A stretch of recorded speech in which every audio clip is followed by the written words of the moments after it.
ചിദംബരം എന്ന മലയാള ചിത്രത്തിലൂടെ മലയാളികൾക്ക് പ്രിയങ്കരിയാണ് സ്മിത പാട്ടീൽ. മന്ഥൻ, ഭൂമിക, ആർത്ത് തുടങ്ങിയ ചിത്രങ്ങളിൽ സ്മിത അഭിനയിച്ചിരുന്നു. കൂടാതെ അമിതാഭ് ബച്ചനൊപ്പം നമക് ഹലാൽ, ശക്തി തുടങ്ങിയ ചിത്രങ്ങളിൽ സ്മിത അഭിനയിച്ചിരുന്നു. 1986 അവരുടെ അകാല വിയോഗം ആരാധകരെ ഞെട്ടിച്ചിരുന്നു. സ്മിതയുടെ മകൻ പ്രതീക് അമ്മയെക്കുറിച്ചുള്ള ഓർമ്മകൾ ഈ അടുത്ത് പങ്കുവച്ചു. അമ്മ ഷൂട്ടിങ്ങിന് പോകുമ്പോൾ വീട്ടിൽ നിന്ന് ഒരു വലിയ ലഞ്ച് ബോക്സ് കൊണ്ടുപോകുമായിരുന്നു. ഉച്ചഭക്ഷണ സമയത്ത് തറയിലിരുന്ന എല്ലാ ലൈറ്റ്മെൻമാരോടൊപ്പം ഭക്ഷണം കഴിക്കും. അങ്ങനെയുള്ള ഒരു ഉച്ചഭക്ഷണ സമയത്ത് അമിതാഭ് ബച്ചൻ യാദൃശ്ചികമായി അതുവഴി നടന്നു പോകുമ്പോൾ അമ്മ നിലത്തിരിക്കുന്നത് കണ്ടു. ഉടനെ അമ്മയെ അടുത്തേക്ക് വിളിച്ചു. നിങ്ങൾ ഞങ്ങളോട് ചെയ്യുന്നത് ദ്രോഹമാണ്. നിങ്ങൾ തറയിൽ നിന്ന് ഭക്ഷണം കഴിക്കുന്നത് എല്ലാവരും ശ്രദ്ധിക്കുകയാണ്.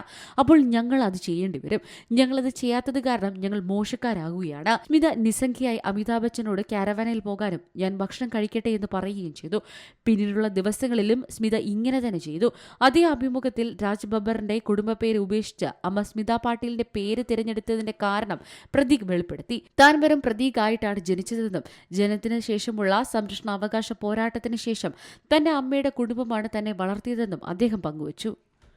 Entertainment desk, Zee Malayalam news.